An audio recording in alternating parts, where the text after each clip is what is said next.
I'm just gonna. Thank you. I'm going to call this meeting to order. It's 5:32. The Board of Commissioners of the Manhattan Housing Authority. Let's call the roll. Jan, I'm here. Libby, Ace, and Idris. And when Kennedy gets here, you can just mark her in.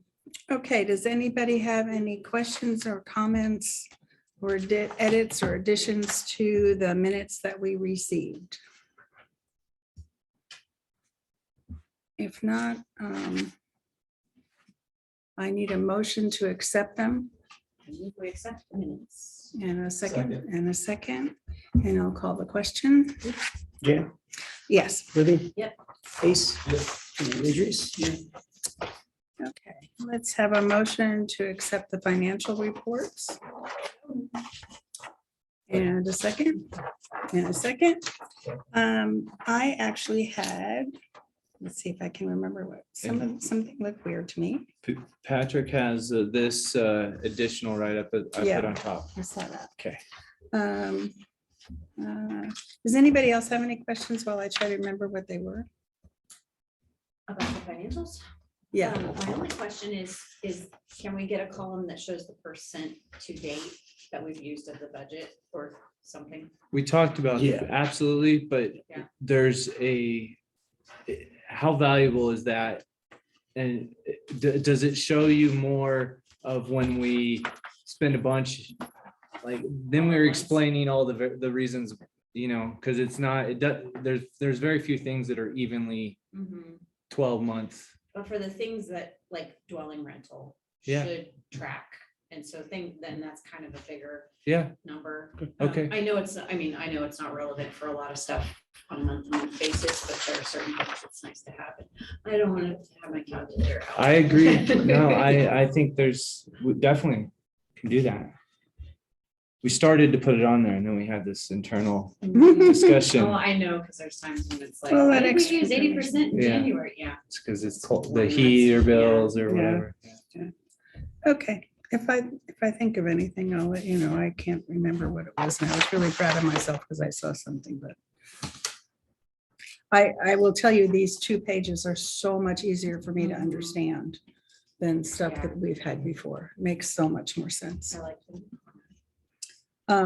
Have we had, while we're doing financials, have you had the discussion with the fee account? Patrick's gonna go through this page or these Okay, updates let's and do that. he'll give you. So we did have, we meant to have a discussion with the fee accountant for the last 2 or 3 weeks, and just some things came up on their end that we had to reschedule. And we met or attempted to meet with them via Zoom on Monday, or I guess it was Monday this week, with Aaron and I and our HUD staff and the fee accountant. Unfortunately, the fee accountants, don't know if it's his microphone or whatever was not working. One person we needed to hear from, we couldn't communicate with. So that didn't produce much of a result, and we decided to reschedule that. Following that conversation, Rick, the fee accountant, did email that we had at least gotten the information across. We wanted to kind of revise our account coding that we talked about before to more align with the FDS, and that we would be switching software companies from Lindsay to Yardi. The contract with the fee accountant actually ended at the end of 2022, and it was his, he kind of indicated to us, or did indicate to us that they thought it would be best for us to move to a different fee accountant if we're going to be changing our system and it's not going to match what they're doing. That maybe that would be in the best interest of everyone to just make a clean break, and we'll start with someone else once we get Yardi up and running, and that will maybe allow us to formulate those reports the way that we think are best moving forward. So After our attempt to kind of get all on the same page on Monday, there was a series of correspondence from fee accountant to me and to our HUD, some of our HUD people, indicating that they are ready to break up the relationship. Good. So it's not us, it's not you, it's us kind of thing. And we're at the same place. So. So is this something we have to put out on bid or is this Yeah, something? we'll go through the procurement of it and do that, but So will they stay with us until we hire they're gonna somebody? stay with us to finish end of year. But once end of year is complete, they're not doing anything for 2023 for us, and we'll procure. It is not mandatory that we have a fee account, so it's not like we're gonna have to go back and replace anything, but we do want to find somebody that's gonna work right, so we don't need to hurry and do it kind of. Because once she already is up. Yeah, once Yardy's up, then we bring and they may even be able to do fee accounting within Yardy. So there's a couple of options. I'm sorry, I'm jumping on Patrick's here, but And we do have a call with Yardy tomorrow. Right, tomorrow. So that's something we'll bring up. too, and with the offer of that came up service. with the audit services in the Mhm. city too. Which is the next bullet there is we have talked with them about kind of folding our audit in with the cities, and if that's something that they kind of initiated. And I think everybody agrees that might be a good way to do things moving forward. And we have, I think Aaron has emailed them to see if maybe the audit company that they use out also offers fee accounting services, and that would be something that maybe could all be where everybody's on the same page and has the same information rather than submitting to multiple different. So I Services. understand that ERD is far reaching and covers many things. Is there a way to bring on this part sooner than later? We want to So that- prioritize the financial part of Yardy. The 6 months of training will be different pieces of the things, and we'll Right. put financials up front. Yeah, so that we can get that done sooner. Mhm. I think maybe I like the idea if they have fee accounting services that, Yeah, Lindsay offered those two, and I think there were some issues with that, and that's when we switched to Yeah. Boxer Schwartz, and we'll see if Yardy offers that also. Maybe we can give them a try and see what. okay, And What the this comes out to. the city's valuable in that part because like our audits are, let's say, anywhere from $15,000 to $20,000 for an independent audit. For the city, they see that value of them taking that cost and bringing it into them because they're held accountable for our financials where we're not held accountable for theirs. So that's to our advantage, and they're willing to absorb that cost of our audit. And when they do that, it may be with this, if that same firm has another arm that does fee accounting then it might just be a real easy collaboration. sure, But otherwise, we'll check with Yardy. okay. Okay, this is the next one, the one about the shortfall funding, there's a $99,000 figure. Mhm. Is that figure?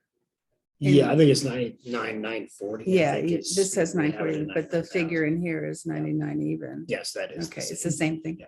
Okay, I think that's the thing I noticed, and I said it wasn't there again.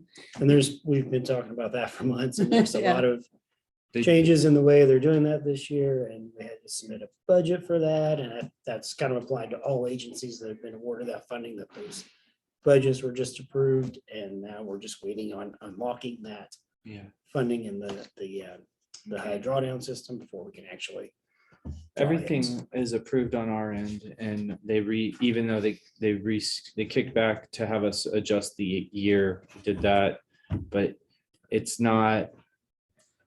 HUD had only released 15 of these across the country before the year, and so I guess we were trying to get to be part of those first ones, but the next one will be open with the whole batch pretty soon.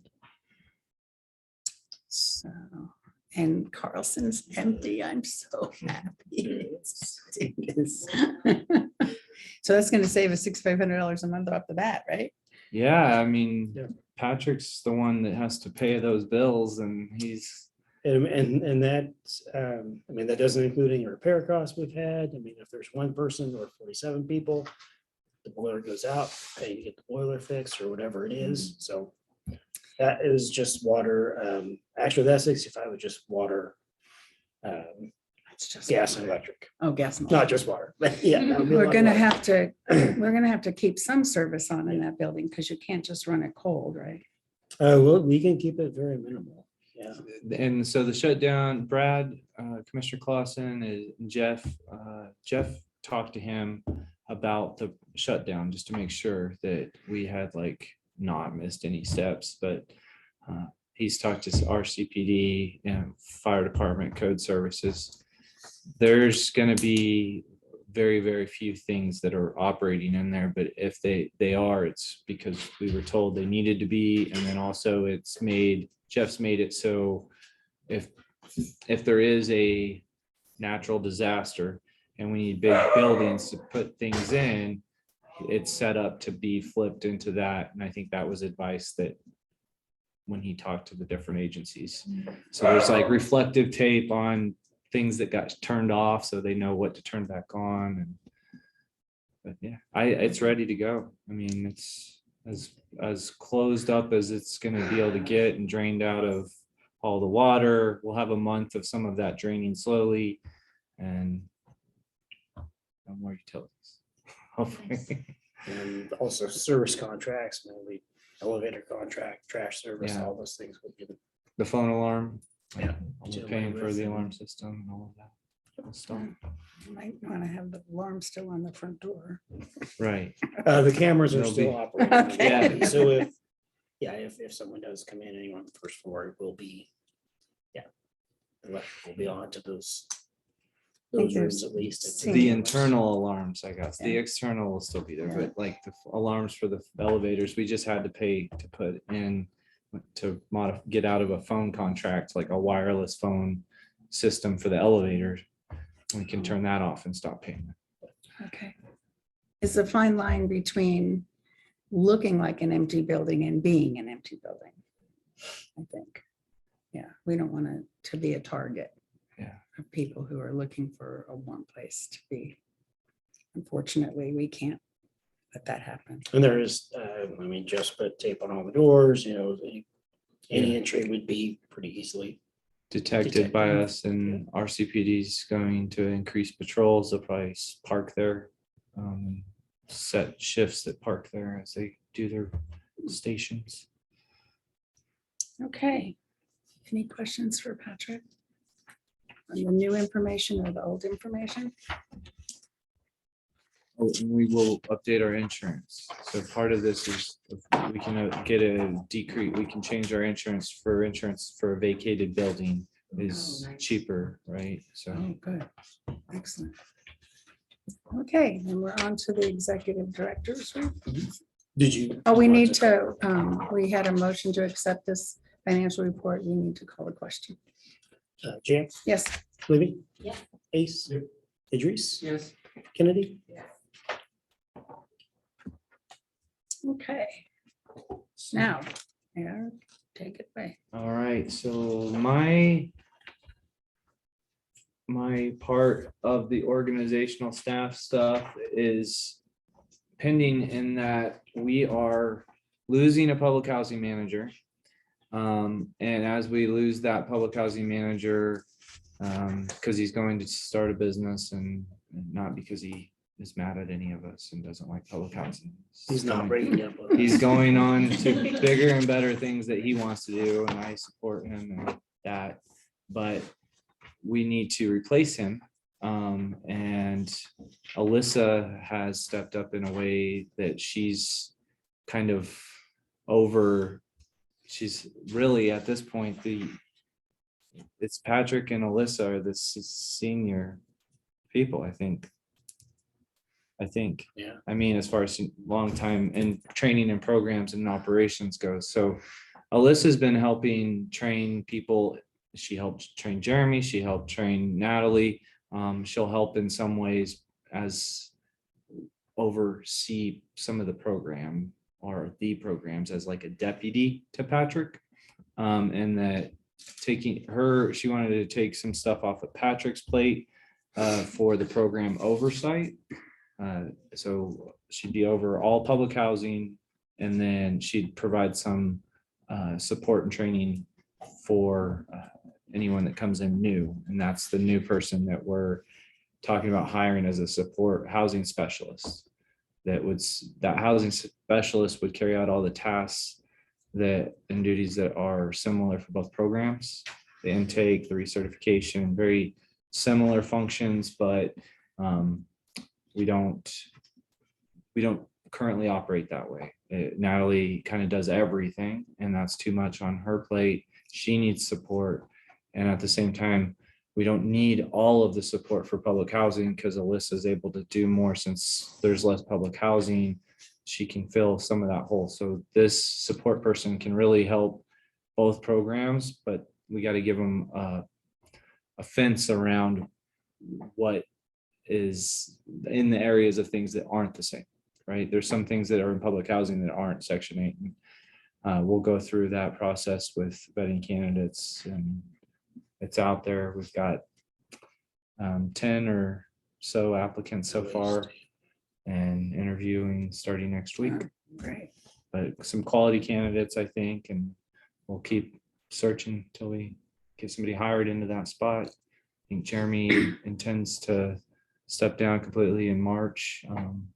So we're trying to get that gap filled and reorganize slightly to make everyone's load a little bit better. But I didn't have that written. We're still unsure of the hiring process until we get through this week. I won't be able to tell you too much about the staff update on that, but occupancy still 96% overall. It's 90, I think it's like 96.43. So I can't even round up the 3 on to get the 4, to get the 5, to get to 97, but I really tried.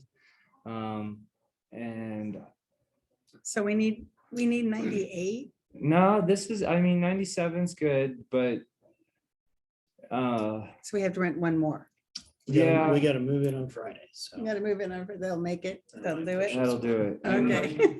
Coming back on Friday? Yeah.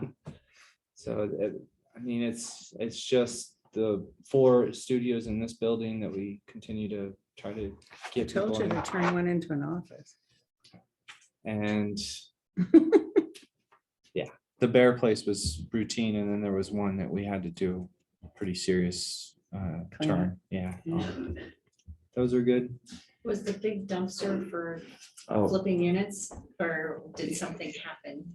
Flipping 80. so last April, this is to show you how long these things go, I guess. Last April, there was a fire, if you Oh. remember. And then our fire system we were trying to get out of that phone contract at that same weekend, and our phone lines were changing. And so then she had a fire in her unit when our phone lines were changing. And so then the fire marshal had me on fire watch for 3 days, and we stayed in here until the phone lines were for sure working. So that's why it's like, we still have a phone line in Carlson elevator because it's important. But that started in April, and then it was due to we just hoarding, and we worked with city code services for about 6 months getting that problem addressed. Patrick and Jeremy in code services worked with the tenant, trying to make strides, and we were at the very end, and she refused to let them back in to look. And so we had to go through the eviction, and once she was gone, we filled that dumpster, and she had filled a U-Haul. Like, there was a lot. You can't, what's the That- square footage? There's only those. That's a one bedroom. Studio apartment. It was a studio? Oh, geez. That's impressive. It was, but the maintenance guys got all their gear and goggles. Job Corps kids were in there helping, and they were all suited up with shovels. I got video. I mean, it looked like we were like, I was trying to tell people that there's not another pandemic happening at the housing authority, but they were ready for it and used it as training. Nice, okay. I just drove by and I was like, what is? It was about the only way Jeff and I could figure out to clean that unit without bringing, it would have been so much coming through our lobby of just stuff that didn't need to be in the lobby. So you just pushed it out the side. It all came out that window right into the big dumpster. Yeah. It worked. Yeah. That's impressive. A hoarder's a hoarder. Yep. It's an illness. So from the couple of individuals from Carlson, where are they at? Did anybody have to go to hotels or did they eventually? Everybody's housed. Did the get into Bear or is she? Oh, yeah. Yeah, so everybody's Okay. housed. She was the last that I wasn't sure about. There was a couple weeks with getting Section 8 sorted out for one of the gentlemen, and Frontier helped him and found a place, and Patrick walked through that place with them, and he's housed. Yeah. Yeah, not too far from here with a voucher. Oh, nice. That's great. Yep. Do we have any,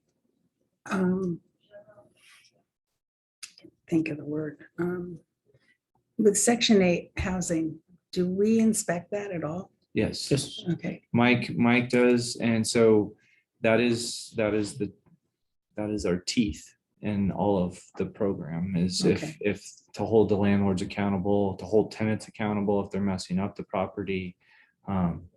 We do those inspections. how often? They can be requested by the tenant if Mhm. they want us to come, and also every 6 months and annually for sure. Yep.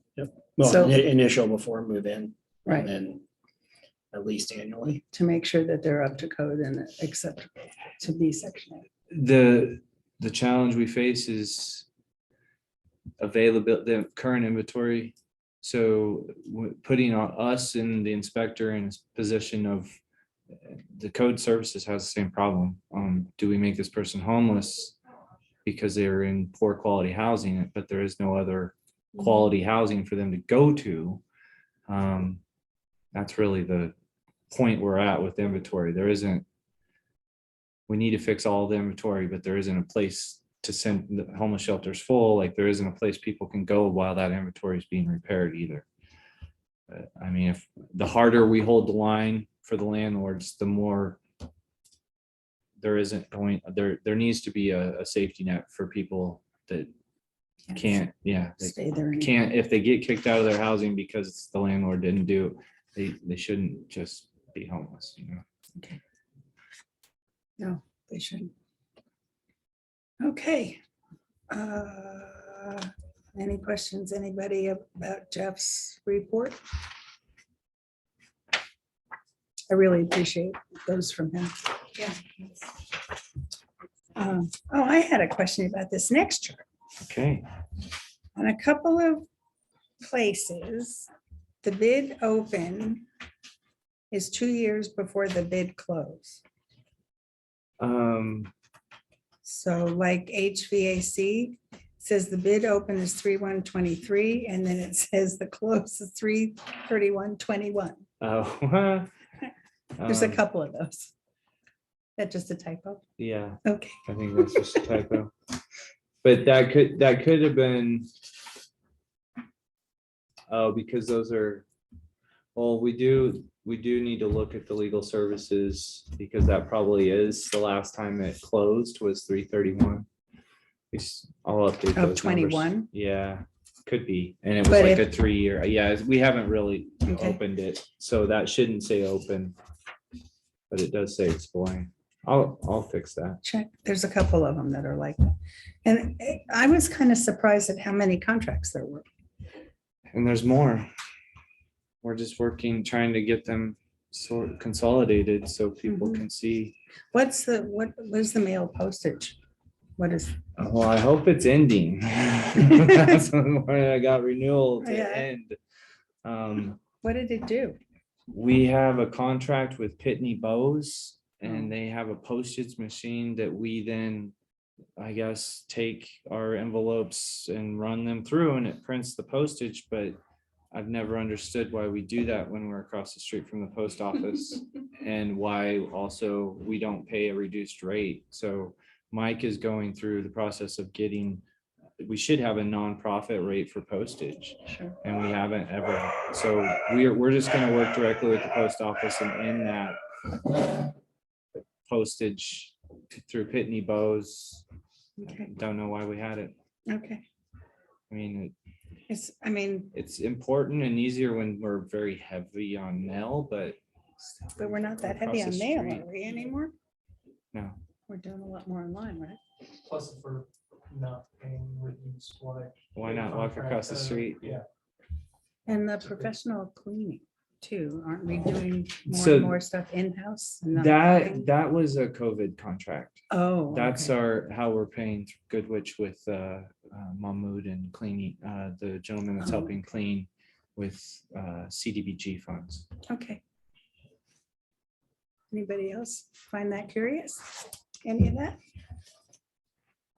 It's. It got extended. That's why I said yes, Yeah. it was awarded. It got extended for this year. Okay. So the city had some extra CDBG we requested, and they're extending it till for 4 months. Okay. And let's report on the allies. Looked like good Oh. stuff. Yep, Matilda put this together.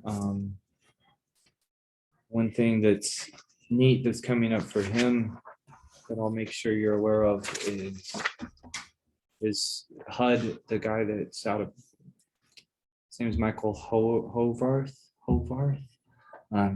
out of Pennsylvania, but he's over all of the diversity, equity, inclusion stuff for HUD.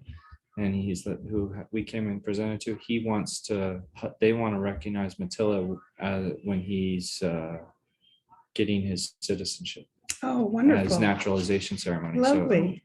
and that should be any month, like it could be next week. They find out. I'll let you know. Okay, Karen is with us. Yeah, Karen. So I think this is a very interesting program.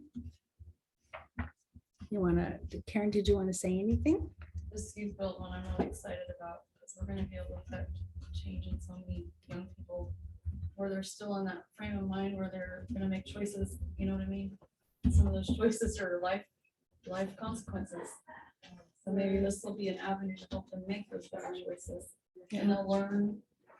It's great that we'll be able to provide housing for them too, so they have a safe environment while they're readjusting to, like the kids out of foster care. they're Studio readjusting to apartments would be good life. for them. Yeah, I'm excited about it. Okay. You have some great people working with you on that project. Yeah, I'm very fortunate that I got to lead that. Luck. I've never done anything like this before, Oh, and I'm still, I'm sure it's frustrating for Aaron because It's he'll ask not me stuff frustrating. sometime, and I'm just like, huh? Like, well, this is it's been a lot to enormous. take in. This is enormous. When Aaron and I talked about it last week, the process of your partners working together to write it and put it together. And that's several different people from different points of view. So that was great. But it sounded very complicated to me. And we have these other grants that are pending and some that we want to apply for in the future, but Karen, do you want to talk about just with Carla and how that meeting started and what maybe we're trying to Yeah. do with that? we're just trying to clean up the community room, and there's always food out here that's not healthy, it's not nutritious. Tina was always going around because she wants, bless her heart, she wants to make sure everything's taken care of. Mhm. And so she was getting stuff in the bread basket. Deb and I got to tour with Carla to see how it ran. And we're gonna start, we'll have a proxy shopper for our residents that can't get out. And they'll have a list, they'll have control over what they're gonna get, they just won't really have to go get it. And make sure that it's nutritious and not just a bunch of junk food that they're getting. And that's something that we are hoping to help get funding for, but I've also been, well, just today I found out about that warehouse. I just went blank on what it's called. The ag press. Yes, yes. So I went over there today and I got there late. I could have got laundry detergent if I'd been a little earlier. But it's ready to pick up things that our residents need. Deodorant. I thought I got shampoo, but I guess I got bug spray. They're just in big box, or not bug spray, but it's lotion. Yeah. So Oh, we just kind of peeked in there and it was a lot of Avon stuff that was left over. And I thought, oh, Oh. it's Avon shampoo, but it was bug lotion. But oh, they had it weekly. Yeah. So I'm gonna go early next week and see if I can't get some laundry detergent. You know, the things that are expensive that sure. will help ease our budget. And so anybody that, when Carla came and we kind of had allowed a little bit of this room to be a little bit of the Wild West for the last year of who's putting donations where and who's responsible for all of that. And we didn't have a mechanism to say no more food in here, or this is good quality food, or what. But now we do. And with Carla coming to visit, she, made it pretty clear that if we're going to partner with them, which we do want to, we cannot be a place that is storing food because it's not safe and they have standards that they have to be held to. So all the people in our building and anywhere will be able to come down and meet with Deb and Karen at the front and say, I'm homebound, or I can't get over to the breadbasket.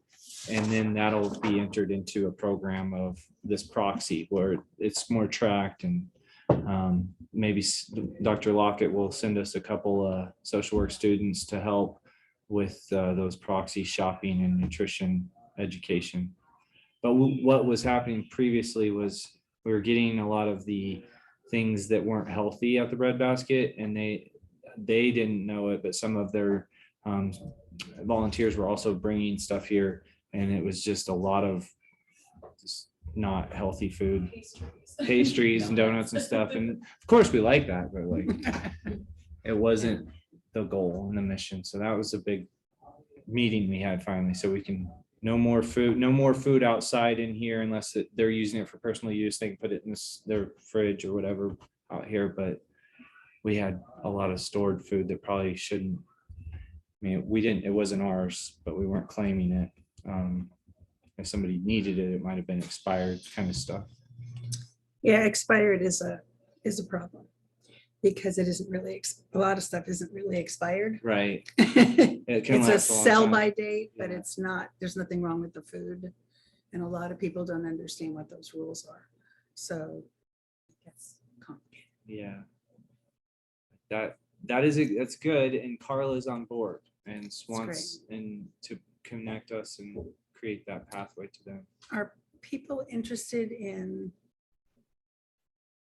classes or sit-down discussions of what you do with certain kinds of food, like recipes or? Yeah, I think there are definitely interest, and that's what we hope the space could evolve into, where it's more controlled and you could have a class, you could Yeah, do something. Workshops. Yeah. Yeah. I know in the summer we get some fresh food. We get vegetables and stuff like from the market and stuff. Yeah. But sometimes you don't know what to do with that stuff.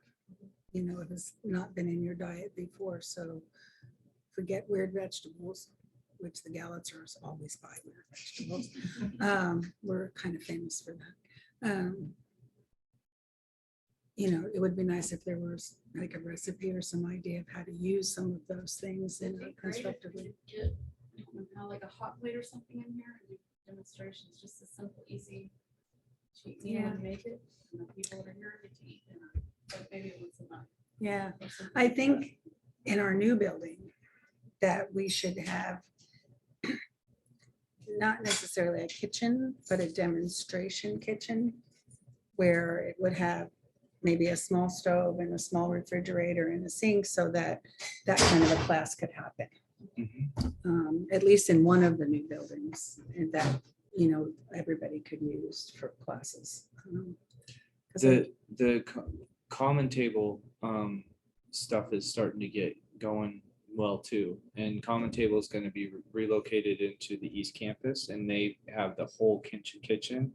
They'll be providing 3 meals a day, and then Mike will be running that and able to partner with us on anything for sure That's when the ninth graders move out of there next year. next yeah. year. Yeah.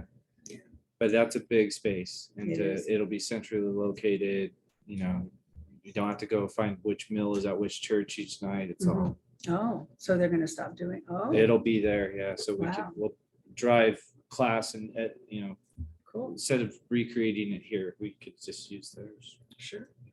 Except it's nice if it's right here, then people don't have to go anywhere. Makes it easier. I still think we should have something like that in one of our buildings. How might that affect our insurance?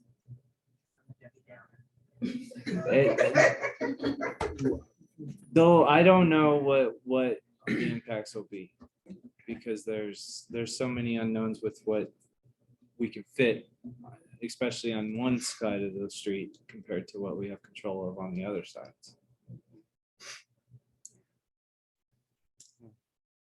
I just don't think we can expect people to know They how to do things nutritiously if we don't give them some help to understand that. one of the, it's absolutely true, and I think everyone will admit that in this, even in our residents in this building, and they will say X and X needs a cooking class, but it's never them that needs the cooking class. But yeah, would they come to? yeah, so if we can get everybody to come. That'd be fun. The last, so we have, Might ask the guys at 1A Catering if they would be interested in helping teach. There's okay, also UFM. too. Yeah. There's lots of different classes. the Afghan classes started for Afghan food at UFM. Nice. It would be nice to get one of the restaurants involved, helping with that kind of thing. And then just our letters of support from the different, I think Yeah, they were amazing. it was pretty, given what, November, so Karen, we sat down with Lorenza and Alaya Not long ago. and Chipotle, or no, at Panda Express, and they talked about what they wanted to do, and then it seemed like each step along the way, there was a lot of eagerness and passion, but there was also, nobody knew what, how to do it really. Sure. So a lot of learning, a lot of growth, and then it was just extra helpful to have this letter from Dean DeNoble to just show whoever's reading this that maybe we didn't do the application perfectly like every other youth build, but we do have the architecture and planning design people saying that we aren't completely incompetent. So like, I felt good about that. Steve was just surprised that he's still to be in the D.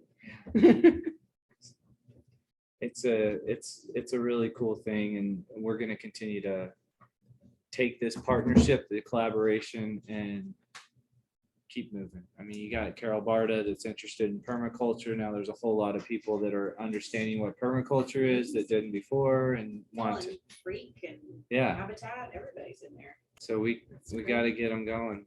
If this strikes out something else, we'll have to keep it going. I mean, Find another way. it's all the people that we But you need. feel pretty good about the application. Yeah, I think it's just amazing. I mean, we got the potential to get all the points. And when we started in November, people didn't know how to even start doing the application. So we did it. I feel good about that, and we'll see if they accept it. The state housing office signed a letter of support showing, saying we have this capacity and size. So it's kind of like, yeah, we took that risk on DHS, and why do you need this much money? Well, now it came in handy because we had to show to be eligible that we could receive or had received a grant of similar size. And we had received one from DHS. So we got kind of, this foundation is building on itself, where we're starting to now applying for $4 or $5 million grants is not crazy. And Karen and others are starting to not think I'm crazy when I say that. So Well, the more you get, the more you get, Yeah. unfortunately. Yeah, that leaves some people And out who whatever the should. work dates are this spring, so. announcements. yeah, we should be. You want to tell them the We applied with, well, our affiliated, or partner, Flint Hills, there was a tardive dyskinesia grant for $5,000, so I applied for that, because we actually have residents that suffer from that. pretty So you severe? can do education, and this is for education workshops. I'm having someone from the health department come talk. But we'll find out, we should find out about that today. It said today, or it said on the 15th or around 15th. Okay. So, hopefully, and then we applied for, housing MHA, we applied for GMCF grant that was due. We should find out about that at the beginning of March. We got that. That one's That's for resident services. yeah. So That we can add to that, we can build on that program. that one has 3 components to help with the mobility, which is how we're paying for the bus passes. And that's, remember, we paid 5,000 last year. It'll be due, or it's due again, but can we get that as part of our resident services? And then the second is the bread basket, whatever we can do with the food. But third is the new thing with living with dignity.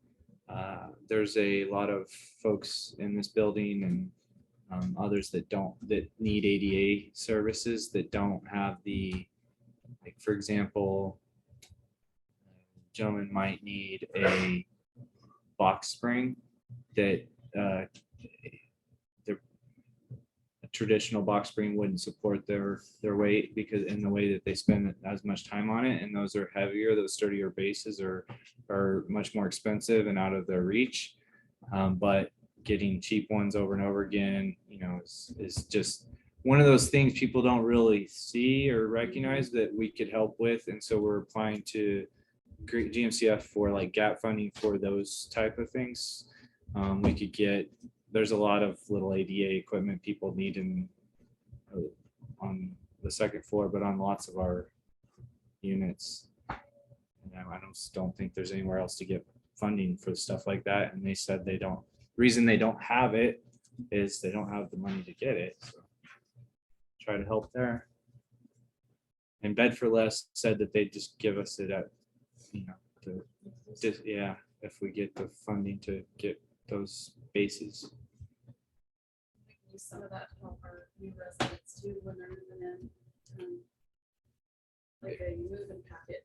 Yeah. If they need kitchen utensils, things like that. We can work with our community partners with that too. It's just, I guess I didn't realize that 1-bedroom studios, the bed is such an important part. And if it's broken, you can't move, like you're stuck, you can't change your clothes, you can't do lots of things. So that really stood out to me recently, part of that grant. Yeah, when we're fortunate enough to be relatively healthy, we don't think about certain kinds of things. That is all I got. Okay. Oh, open discussion. So you guys saw before commissioner comments that change of potential days. That's for multiple reasons. Commissioner Mata got PTA, since he took on the duties of the Catholic school. He's working as administrator for the Catholic school now, I guess. And so those dates are the third Wednesdays in the evenings, and so that he'd miss all the parents' meetings if he did that. So that was one request, and then we also could move it further back, would help with financials and reporting. We talked about that before. Yeah, I think I texted you or Yeah. emailed you. I can do any Wednesday. I can't do any Thursday. So if it's, I think Wednesdays would work and If we did it on the last Wednesday, would that, the make fourth it- Wednesday would be, would that be better for? it'd be better for us. If it, if we have to do it the second or Fourth first, it Wednesday gets or worse. Fourth gets better. So how do we feel about that, guys? I don't know how people answered. Is that like changing our bylaws or something? If you guys, we can schedule the next meeting for the fourth Wednesday in March, if that's okay with you guys. Yeah, check the bylaws and see if we need to vote on it, change it. And both Commissioner Clausen, he preferred Wednesdays too, I believe.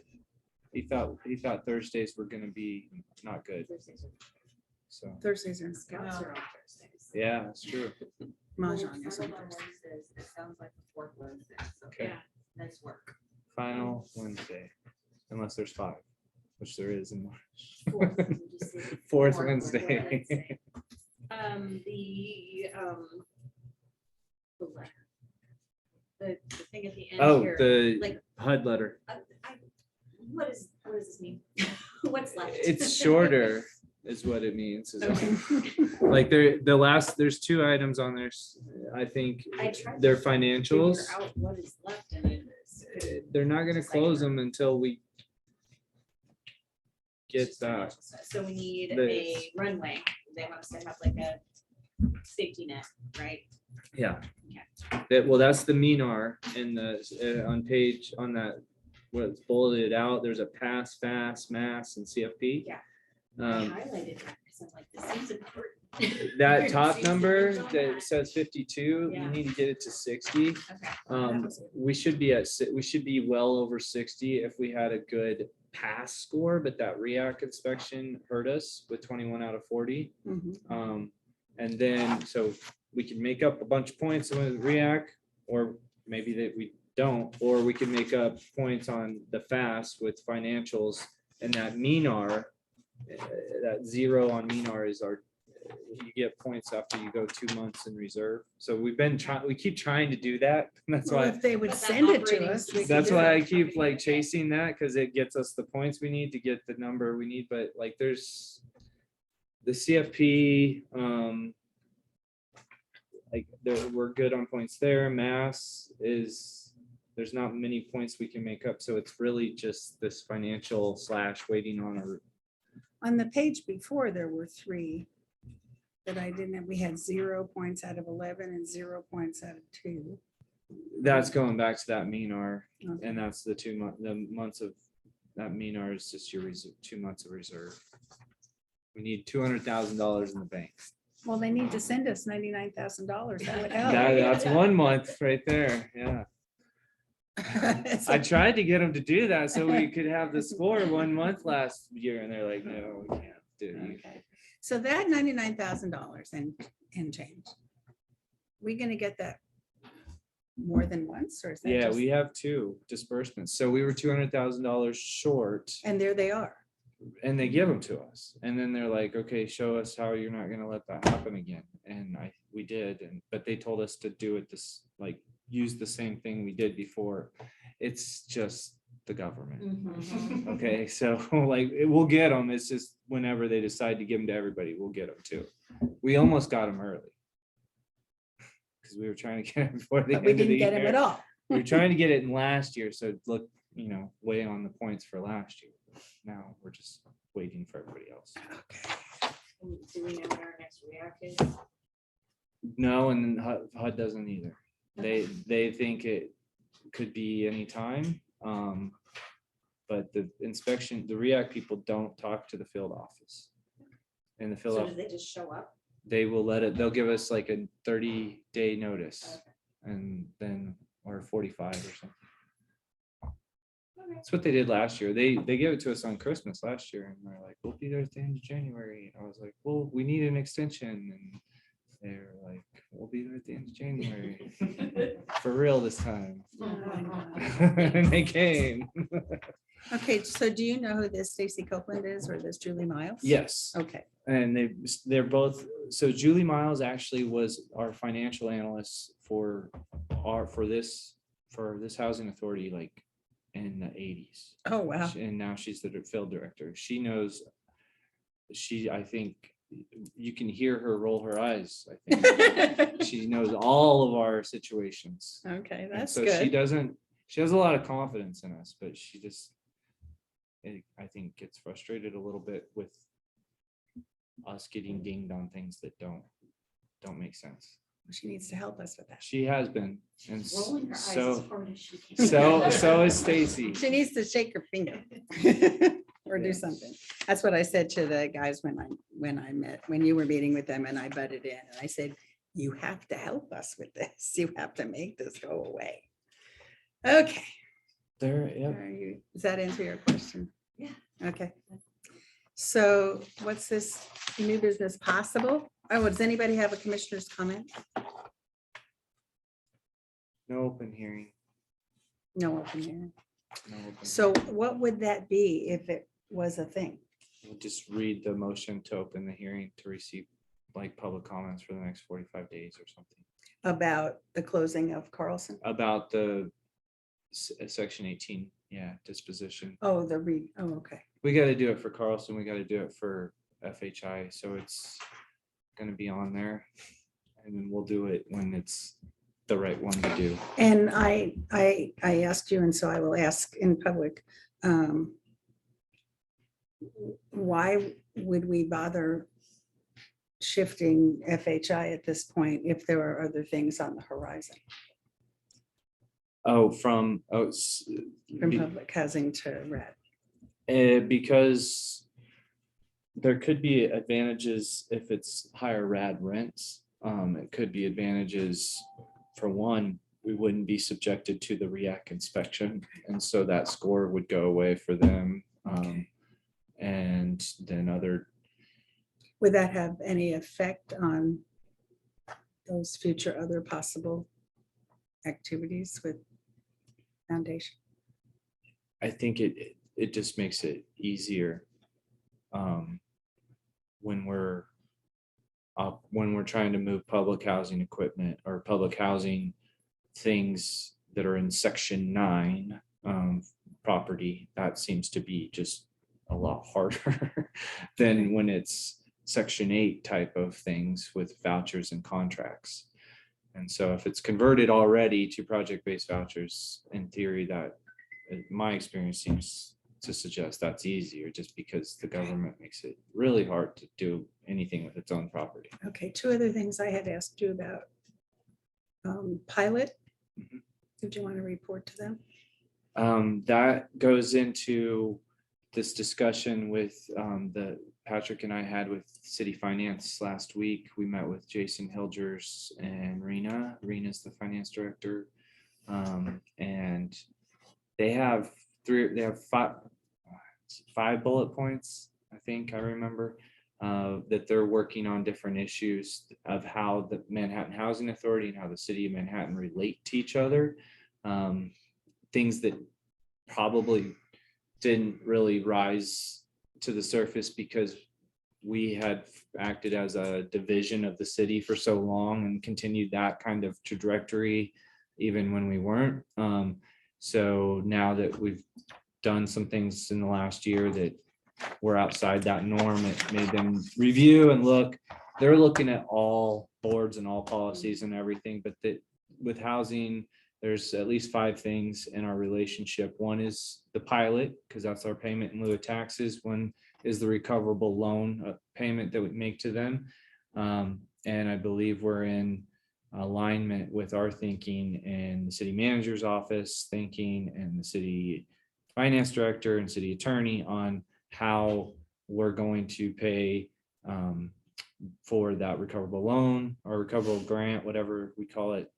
And that also being applied towards our pilot and how that will work. So we will have savings from our pilot in that regard.